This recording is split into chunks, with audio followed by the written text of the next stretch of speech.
Boa tarde, queridos alunos. Hoje entraremos na parte de estabelecimentos dispensadores de medicamentos. No caso, eu percebi que alguns alunos eles não me entregaram a prova da A1, né, que eu tinha passado para vocês na última aula. Então eu vou pedir para que vocês me mandem até a próxima semana, no sábado, e vai valer uma nota menor, gente, porque assim é feio, né? O pessoal que já fez a prova e me entregou na data foi a maior parte. Então, assim, eu vou dar valendo uma nota menor, né, para esse pessoal que me entregar depois, tá certo? Então vamos entrar aí na parte de estabelecimentos, dispensadores de medicamento. Os estabelecimentos são os estabelecimentos credenciados e licenciados para a venda, fabricação e dispensação de medicamentos. Existem farmácias de vários tipos, como exemplo a farmácia alopática ou drogaria, que é aquela farmácia comercial que vende medicamentos a varejo para a população. Tem-se a farmácia hospitalar, que se encontra dentro de um hospital ou clínica. Temos também a farmácia magistral, que é a farmácia de manipulação. E não podemos esquecer também da farmácia veterinária, onde se comercializam somente produtos para animais. Então aqui ele está falando sobre todos os estabelecimentos que, de alguma forma, disponibilizam o medicamento para a população. Tanto pode ser vendido, quanto também pode ser doado esse medicamento, né? Ele deu o exemplo aqui das farmácias hospitalares. Tem farmácias na UAI que disponibilizam o medicamento de forma gratuita, né, para os pacientes. E também tem veterinárias. Em algumas partes do Brasil tem algumas farmácias veterinárias que disponibilizam de forma gratuita também para os animais, certo? Aqui em Uberlândia, infelizmente, a gente ainda não tem, né? Mas aí, no caso, também a gente tem então as farmácias de manipulação, que manipulam o medicamento, e as alopáticas são esses que vêm da indústria, certo? Que na maior parte são com princípios ativos isolados, e aí são disponibilizados para a população para ser vendidos, certo? Os fitoterápicos, no caso, vão mais para a parte de manipulação, certo? Agora, o alopático é um medicamento que ele é à base de um princípio ativo. Ele não vai ser fitoterápico. O fitoterápico ele vai ser com a planta como um todo sendo utilizada, né? Com todos os seus princípios ativos da planta. Agora, o alopático ele vai ser com um princípio ativo isolado, só um princípio ativo, certo? Um ou dois ou três princípios ativos, mas no caso não vai ser a planta. Por exemplo, a Micâmea glomerata, que é uma planta fitoterápica que é utilizada para o tratamento, né? Agora, por exemplo, o cloridrato de clomipramina é um princípio ativo isolado, certo? Tem essa diferença. Farmácia alopática. A farmácia alopática é chamada de drogaria ou farmácia comercial. É um estabelecimento de saúde feito para atender a comunidade ou mesmo uma cidade inteira. Muitas vezes é na drogaria que as pessoas procuram primeiro amenizar os seus males, mesmo antes de procurar um médico, visto que moramos em um país onde a saúde pública muitas das vezes não consegue atender a população como deveria, e as consultas particulares e os planos privados de saúde não atingem a maior parte das pessoas por serem inviáveis financeiramente. Sendo assim, em grande parte, o primeiro estabelecimento de saúde a ser procurado é a drogaria. A importância dessa farmácia que atende a população é indiscutível, por isso, todos os profissionais que prestam serviço nesses estabelecimentos devem ser devidamente treinados e terem experiência na área, desde o farmacêutico técnico responsável até o colaborador de serviços gerais. Existem normas, regras e leis que devem ser cumpridas por todos dentro da drogaria, até mesmo pelo proprietário. E o que é importante lembrar é que este estabelecimento possui o objetivo de oferecer saúde, bem-estar e bom atendimento para as pessoas que procuram.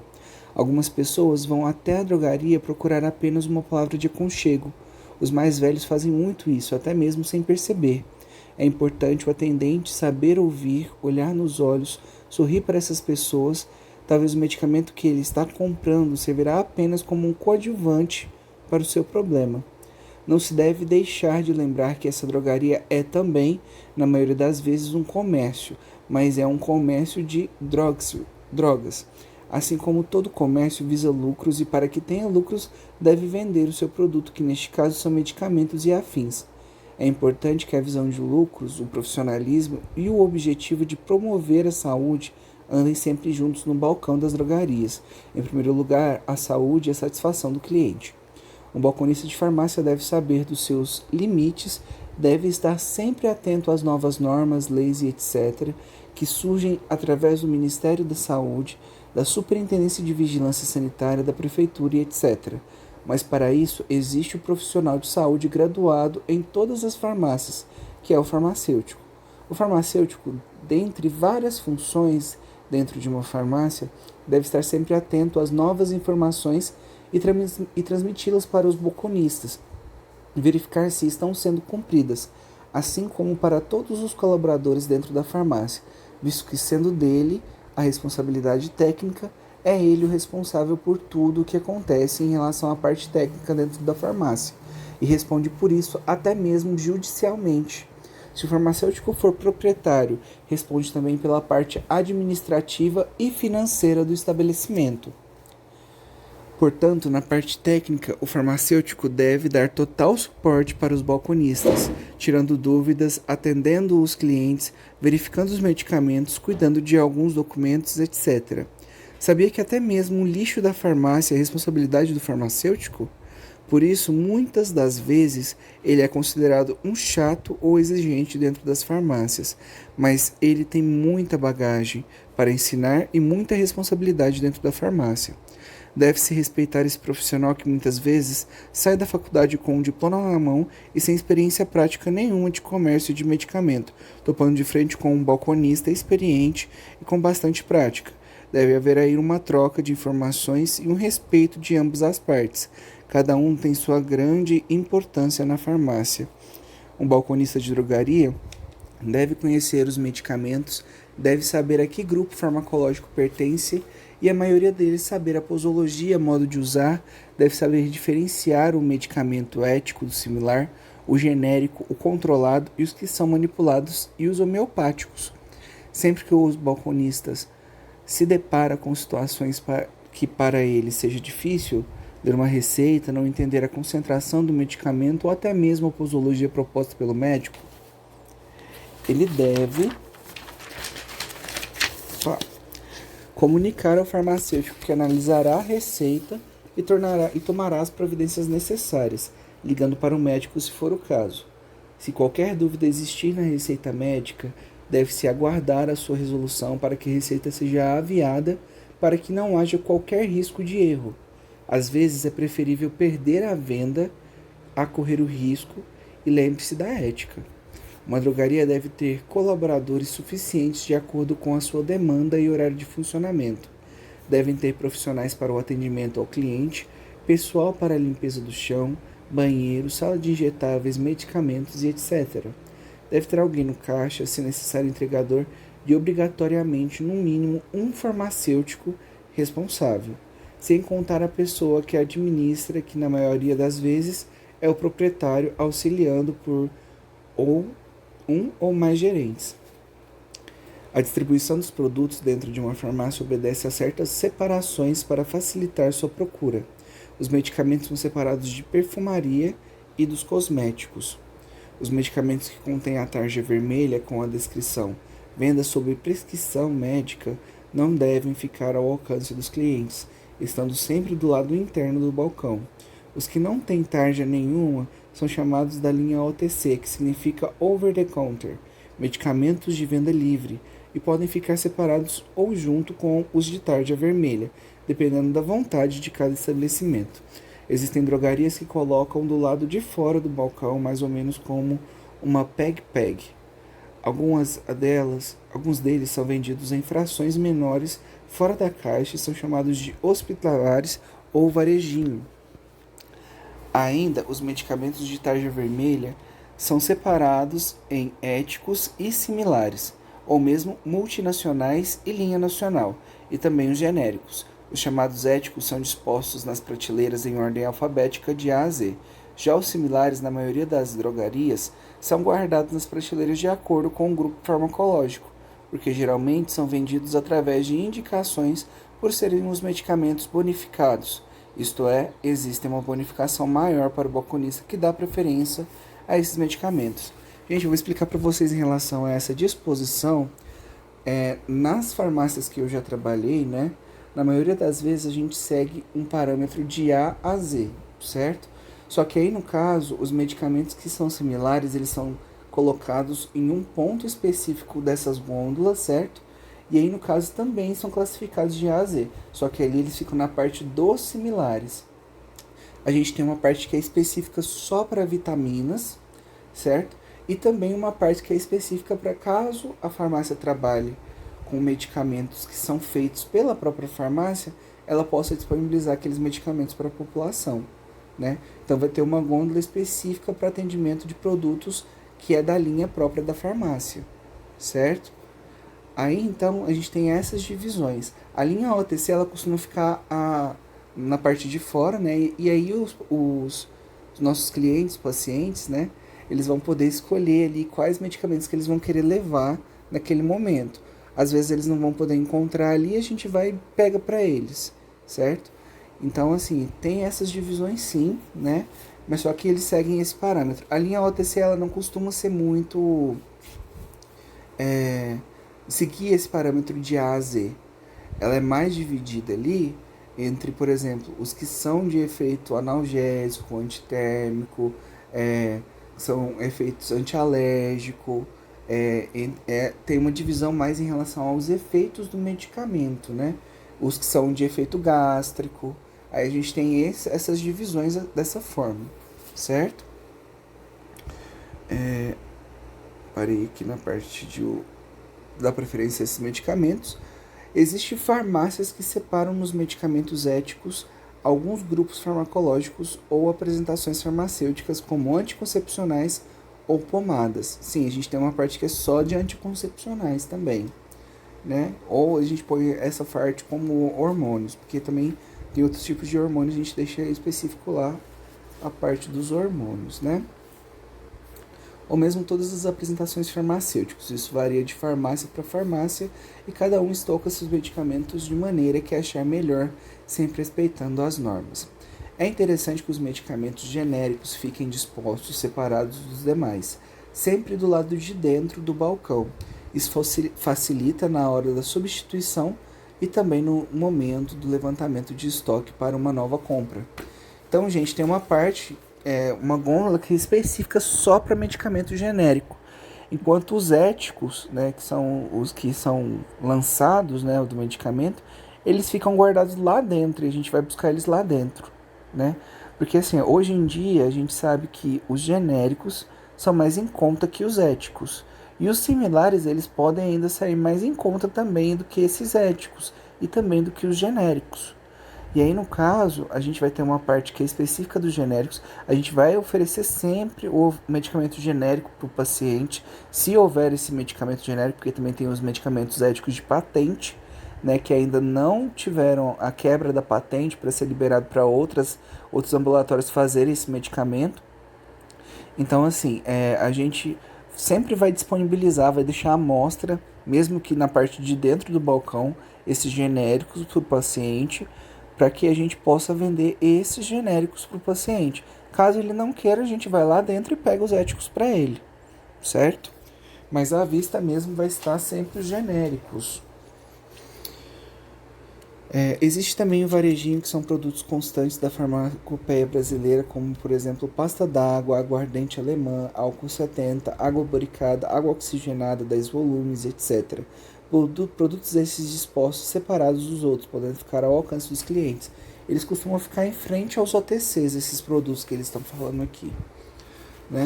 Já os medicamentos constantes na portaria número 344/98 SVS MS são obrigatoriamente guardados em armário trancado com chave em poder do farmacêutico, assim como seus genéricos e similares.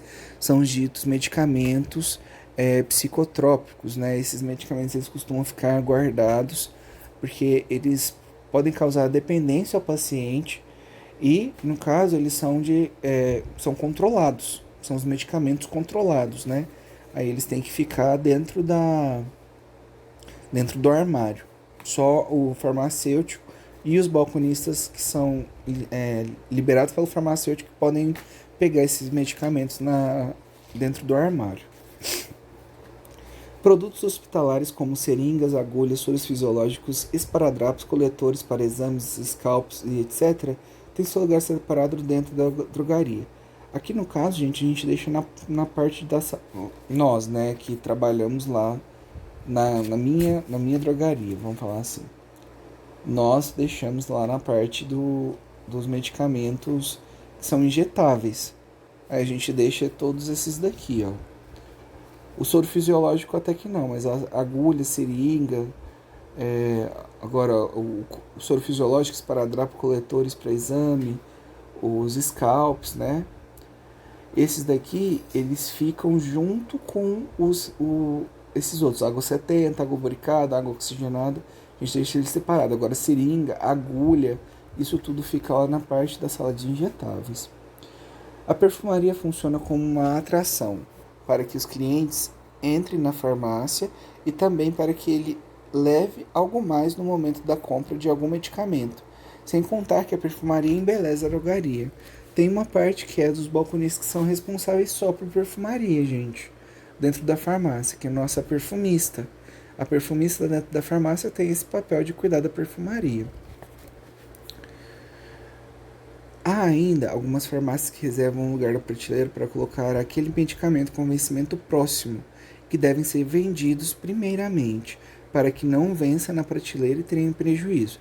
Este lugar é apelidado de cemitério pelos colaboradores da farmácia, certo?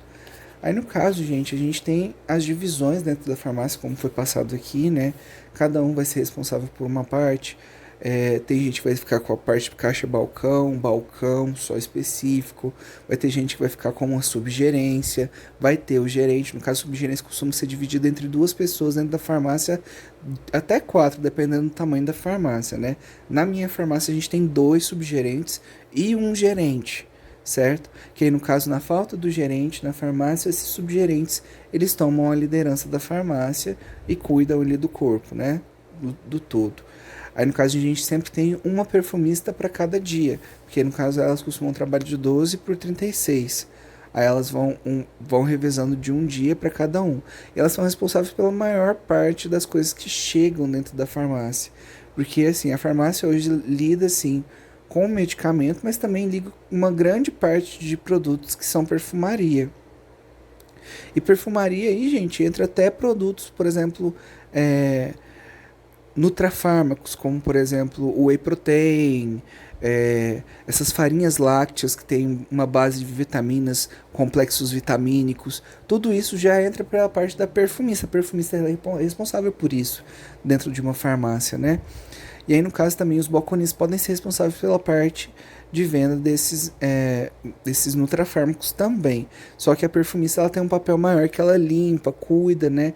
E ela também ganha comissão para a venda desses medicamentos, certo? Farmácia magistral. O conceito de farmácia magistral é simplesmente farmácia de manipulação. O técnico em farmácia de manipulação precisa ter bastante experiência em manipulação de fórmulas para trabalhar nesta área. Deve começar a carreira sempre com o auxílio e os ensinamentos de alguém mais experiente, mas depois que aprende, consegue empregos com maior facilidade. A farmácia magistral brasileira passou nos últimos anos por profundas transformações, adequando-se a novos parâmetros de qualidade mais exigentes e às novas legislações mais rigorosas. Contudo, o setor cresceu muito e atualmente já existem cerca de 5.000 farmácias com manipulação no Brasil. O crescimento traz novos desafios decorrentes do aumento da demanda por medicamentos manipulados, tais como o aumento da necessidade de atender a consumidores cada vez mais informados e exigentes, o crescimento da competição comercial e a necessidade de adequação à legislação. O principal desafio para as farmácias magistrais está na conquista da credibilidade que só será obtida através do crescimento sustentado, pautado na obtenção de excelência em serviços e produtos e na captação técnica gerencial, a implantação de sistemas de garantia da qualidade, treinamentos contínuos, a informatização, o emprego de novas tecnologias, o cumprimento das legislações sanitárias e a política adequada de formação de preços e o marketing são alguns dos caminhos recomendáveis. Gente, hoje também as farmácias elas têm que buscar muito em relação aos seus consumidores, né? Porque cada vez mais os consumidores das farmácias de manipulação são consumidores que conhecem dos produtos e sabem da sua procedência, né? Então, assim, eles buscam saber quais são as melhores farmácias que eles podem trabalhar. Então, além de tudo isso, né, de seguir todos os parâmetros, ele também tem que buscar ser, ter uma qualidade primordial ali para os seus clientes, certo? Visando aí que eles gostem do seu produto, né, e possam falar bem desse produto também. Porque não é só fazer a manipulação, eles têm que também ter um efeito positivo em relação ao retorno para a própria farmácia, né? É preponderante que o farmacêutico magistral conheça a essência da sua atividade, devendo basear-se na busca de soluções farmacotécnicas. Somente, gente. Farmacotécnicas para uma terapêutica personalizada, e este foco é importante para se minimizar os atritos e conflitos constantes entre os produtos manipulados e os manufaturados. Primeiramente, deve-se entender sobre as diversas áreas que a farmácia de manipulação atua. Existem muitos leigos que confundem farmácia homeopática com farmácia de manipulação. Na verdade, toda farmácia homeopática é de manipulação, mas nem toda farmácia de manipulação é homeopática. Vocês deram para entender isso? Por quê, gente? Porque farmácia de manipulação, ela pode fazer simplesmente só produtos de princípio ativo isolado, que são alopáticos, né? Ou eles podem fazer também só fitoterápicos. Qual que é a base da homeopatia? A diluição, né? Vai sendo diluído até chegar no estado que vai ser utilizado. Então, algumas farmácias elas não vão trabalhar com esse tipo de diluição de sais minerais, né? Então, aí, no caso, ela manipula o homeopático, faz a manipulação do homeopático. Então, se fosse uma farmácia de homeopatia, ela é uma manipuladora, certo? Agora, uma farmácia de manipulação, ela só vai ser homeopática se ela fazer a diluição também lá na farmácia de manipulação. Se ela não fizer, ela não é homeopática, né? Então aí a diferença da farmácia magistral para uma farmácia homeopática, certo? Na farmácia de manipulação existem vários laboratórios para a produção dos medicamentos e cosméticos, dentre eles laboratório de dermatologia, laboratório de cápsulas, laboratório de pesagem, laboratório de fitoterapia, de xaropes e laboratório de homeopatia. Além destes, deve haver o laboratório de controle de qualidade, o almoxerifado, a sala de limpeza de materiais e a sala de conferência. Laboratório de dermatologia. Aqui prepara-se cremes, loções, shampoos, condicionadores, pomadas, óvulos, supositório, desodorantes, soluções, filtros solares e etc. A grande maioria é somente de uso externo neste laboratório e existem vários equipamentos com balança, aquômetro, agitador mecânico, manta de aquecimento, geladeira, destilador de água ou deionizador da água, termômetros, fogão, etc. E o técnico deste laboratório deve conhecer bem as vidrarias e os utensílios utilizados como graal, como pistilo, funil, becker, bastão de vidro, bacias, panelas, filtros, pão duro, espátulas e etc. Laboratório de pesagem. Então, no caso aqui, o laboratório de dermatologia vai ser responsável pela produção dos cremes, pomadas, né, que são utilizados na farmácia dermatológica, certo? Agora, em relação ao laboratório de pesagem. Nesse laboratório tem-se as balanças mais sensíveis, com 3 casas após a vírgula. O manipulador deste deve ser bom em matemática, pois existem vários cálculos a serem empregados para efetuar a pesagem correta. No final deste módulo encontram-se alguns exemplos de cálculos usados em farmácias de manipulação. O manipulador analisa a receita médica, a ficha técnica antes de proceder à pesagem. Ele deve ter um conhecimento técnico para saber se o medicamento prescrito está ou não dentro da dosagem usual. Caso não esteja, deve informar o farmacêutico imediatamente. Se a receita e a ficha técnica estiverem corretas, seguem-se o procedimento rotineiro, separação do material, realização dos cálculos, pesagem das matérias-primas, manipulação, envasamento, rotulação e conferição. Então, no caso, o laboratório de pesagem é responsável aí pela pesagem dos princípios ativos e também aí, dos produtos que vão ser utilizados para fazerem esses medicamentos, certo? Laboratório de cápsulas. A encapsulação é um processo onde as matérias-primas pesadas e homogeneizadas são acondicionadas em cápsulas adequadas.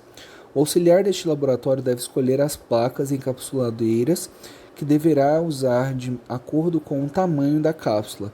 Após a montagem, procede a encapsulação total do pó e, em seguida, fechamento das cápsulas. Escolhe-se uma embalagem de acordo com a quantidade e o tamanho das cápsulas, identifica-se e faz-se a conferência. Então, no caso, é a parte responsável aí por fazer as cápsulas, né, e utilizar os pós que são utilizados para a cápsula. Tanto os princípios ativos quanto os pós que são feitos para mistura, certo? Laboratório de fitoterapia. Neste laboratório prepara-se as fórmulas fitoterápicas, como xaropes, tinturas, destilados, pomadas fitoterápicas e etc. Nem todas as farmácias de manipulação contam com um laboratório deste, então não é toda a farmácia de manipulação que faz o trabalho de fitoterapia, né, os fitoterápicos. Laboratório de líquidos. Aqui são preparados os xaropes, suspensões, elixires, emulsões e são usados diversos recipientes líquidos e coloridos para veicularem as formas farmacêuticas líquidas. Os líquidos não podem ser manipulados com os sólidos para não haver contaminação. Então tem que ter uma parte específica só para manipular os medicamentos líquidos, certo? Laboratório de homeopatia. O manipulador deste laboratório deve ser treinado pelo farmacêutico para poder entender as regras dos procedimentos aqui empregados. É um laboratório diferente de todos os outros, com técnicas diferentes, matérias-primas diferentes. É muito importante que o técnico saiba ler as receitas médicas aviadas neste laboratório. Prepara-se na homeopatia fórmulas em glóbulos, líquidos, tabletes e etc. E também prepara-se os florais. Os florais são a base de flores, gente. Os homeopáticos são a base de sais minerais, certo? E os florais também são diluídos também, certo? Observação. Para todos os laboratórios, o manipulador deverá seguir as boas práticas de manipulação e estar devidamente paramentado, calçando luvas e, periodicamente, fazer asepsia das mãos. Sala de conferência. A sala de conferência é onde o farmacêutico gerente de produção confere todas as receitas antes de serem manipuladas, faz o cálculo necessário, assina as fichas de pesagem e separa por laboratório. Depois que a fórmula é manipulada nos laboratórios, ela volta para a sala de conferência e é feita uma conferência da fórmula com receita, rótulo, tarja, embalagem, etc. Se aprovado, vai para a loja para aguardar o cliente. Se tiver algo errado, a fórmula volta para o laboratório até ficar completamente correta. Laboratório de qualidade. Todas as matérias-primas que chegam na farmácia de manipulação devem passar primeiro pelo laboratório de controle de qualidade, onde o técnico auxiliar ou o próprio farmacêutico verificará se essa matéria-prima está ou não de acordo com o laudo do fornecedor, com a farmacopeia ou com a bibliografia recomendado pela vigilância sanitária. A matéria-prima chega na farmácia com todas as análises feitas pelo próprio fornecedor ou fabricante, mas antes de chegar na farmácia pode passar por transportes de caminhão, pode ter aquecido demais, exposição ao sol, altas ou baixas temperaturas, chuva, umidade, etc. Sem falar no tempo que este produto ficou guardado na distribuidora. Neste laboratório existem várias vidrarias e equipamentos, sendo algum deles o ponto de fusão, o viscosímetro, balanço de precisão e estufa. A farmácia de manipulação deve estar de acordo com as normas da RDC 33. Gente, aqui vai começar então a parte de benefícios proporcionados pelo mecanismo de manipulação. No caso, então, vai ser a nossa última aula que a gente vai ter na próxima aula, certo? E aí, no caso, então, a gente já vai marcar nossa prova, certo? Que aí vai ser na outra aula. Aí, gente, a aula de hoje, o trabalho que vocês vão ter que fazer 2 questões com base na aula que foi dada hoje. Só que com perguntas e respostas, viu? Então aí vocês vão me dar a matéria aí com base na aula de hoje, que foi em relação à farmácia alopática e a farmácia de manipulação, né? Vocês viram aí que tem a diferença de farmácia magistral para a farmácia homeopática, né? E também tem a diferença da farmácia fitoterápica, sendo que a farmácia magistral ela vai fazer qualquer tipo de manipulação, só que aí no caso, se ela não fizer, por exemplo, manipulação de fitoterápico e homeopático, ela é uma farmácia magistral, mas só que ela não é homeopática nem fitoterápica. Agora, se for, por exemplo, só uma farmácia homeopática, ela vai ser uma farmácia magistral, só que, por exemplo, ela pode não ser fitoterápica, ela só pode ser homeopática, ela só trabalha com homeopatia. Ou uma farmácia fitoterápica, ela vai só trabalhar com plantas, certo? Bom, gente, então é isso. Eu desejo para vocês aí um ótimo final de semana. Fiquem com Deus, viu? Me mandem os exercícios, se cuidem e vamos viajar todos no conhecimento. Tchau, tchau. Com Deus.